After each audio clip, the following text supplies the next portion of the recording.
Now see what is dielectric here. So this is a new topic here. Actually dielectrics are the substances which do not allow the flow of charges through it, but permits them to exert electrostatic forces on one another through it. So this is the definition of the dielectric, which we have to understand very carefully. Now example of the dielectrics are the glass, wax, water, air, rubber, plastic, etc. There are two types of dielectrics which we study here. One is a polar dielectrics.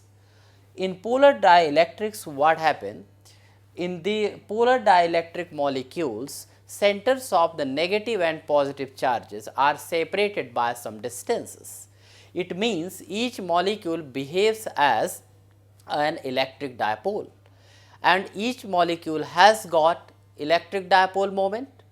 But see here, due to the random orientation of these molecules or these electric dipoles, net dipole moment of the polar dielectrics in the absence of external electric field is 0.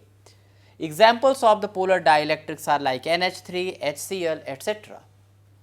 Now, non-polar dielectrics are those dielectrics in which the centers of negative charges and positive charges are coinciding. It means each molecules do not behave as electric dipole, because negative centers of the negative and positive charges are coinciding. So, the net dipole moment of these molecules are 0. Example of the non-polar dielectrics are like the hydrogen, nitrogen, oxygen, etc.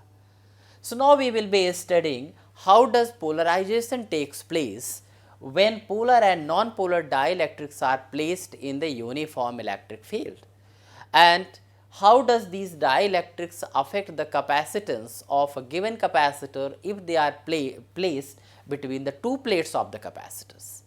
So, the effect of dielectrics in capacitors we have to see, in the energy stored in capacitor we have to study here, but before that we have to study about polarization of the dielectrics.